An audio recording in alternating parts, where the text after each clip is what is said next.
Bonjour Yann Leroux, vous êtes docteur en psychologie. Pourquoi avoir choisi le monde du jeu vidéo et du numérique comme spécialité?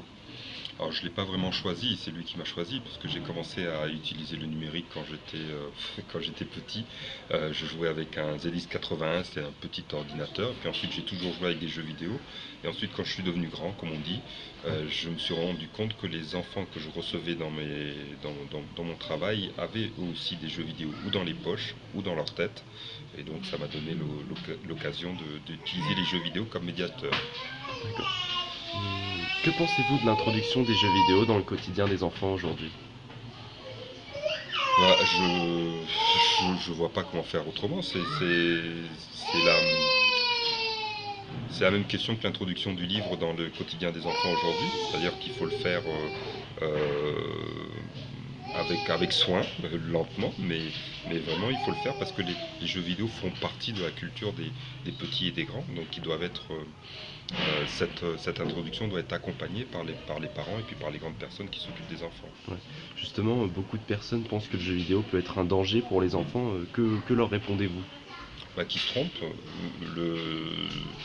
Les jeux vidéo ne sont pas plus un danger que les livres, c'est un média, c'est quelque chose avec lequel on joue. Sophie la girafe n'est pas dangereuse en soi, hein, donc non, c'est pas du tout un danger. Ce qui peut être problématique, c'est mettre au contact des enfants avec des jeux vidéo qui ne correspondent pas à leur niveau de développement. C'est pour ça que l'utilisation des jeux vidéo doit être encadrée par les grandes personnes. Justement, il y a une récente étude qui affirme que l'addiction aux jeux vidéo entraîne une perte de sens progressive.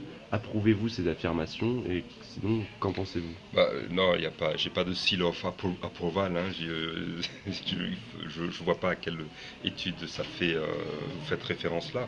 Ce que l'on sait depuis maintenant 20 années d'études pour le coup sur les jeux vidéo, c'est qu'il n'y a pas d'addiction. Alors ce qui est en débat, ce qui ne fait pas débat plutôt, c'est que les jeux vidéo peuvent être l'objet de comportements problématiques. Vous pouvez passer plus de temps que souhaité à jouer aux jeux vidéo. Si vous jouez trop aux jeux vidéo, vous avez moins de temps pour faire vos devoirs. Si vous ne faites pas vos devoirs, vous avez des mauvais résultats scolaires, etc. etc. Mais le terme d'addiction est tout à fait inapproprié pour désigner le temps excessif ou le jeu excessif qui peut se développer à l'occasion des jeux vidéo. Alors, quel conseil pourrez-vous apporter aux familles qui ont des difficultés à accompagner leurs enfants dans leur pratique numérique, dans l'approche des jeux vidéo, justement? Bah, qu'elles essaient de faire le tour de la question déjà, qu'elles se demandent quel type de problème à quel type de problème est-ce qu'elles sont confrontées. Est-ce que le problème c'est que l'enfant joue à des jeux qui sont inappropriés pour son âge de leur point de vue?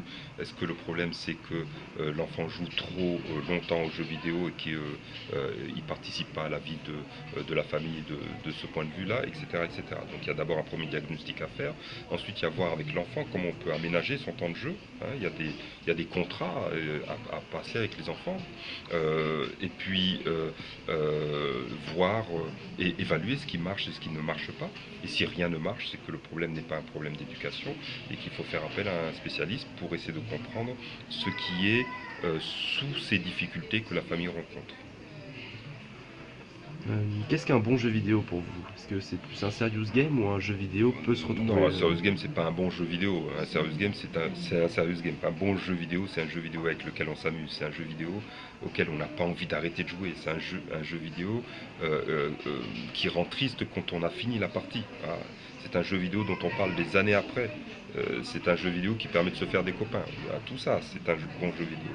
C'est pas un bon jeu vidéo, c'est pas un jeu vidéo qui permet d'apprendre des choses. Ça, c'est un effet collatéral du jeu. Hein. Mais un bon jeu vidéo, c'est d'abord un bon jeu. C'est quelque chose qui apporte du fun. Et pour finir, est-ce que vous demeurez un gamer averti en parallèle de vos recherches ou est-ce que vous avez totalement arrêté la pratique? Ah, Dieu merci, j'ai pas arrêté. Mais gamer averti, non. J'ai jamais été un gamer averti. Je suis le joueur lambda, voilà, je suis le gars qui traîne la patte dans les instances, le boulet qu'il faut toujours aller chercher, le type qui fait perdre la partie. Voilà, c'est ce genre de joueur que je suis, un joueur banal. J'ai jamais été très très bon, mais par contre, j'ai toujours eu beaucoup de plaisir à jouer avec les jeux vidéo. Je vous remercie. Merci. Merci beaucoup.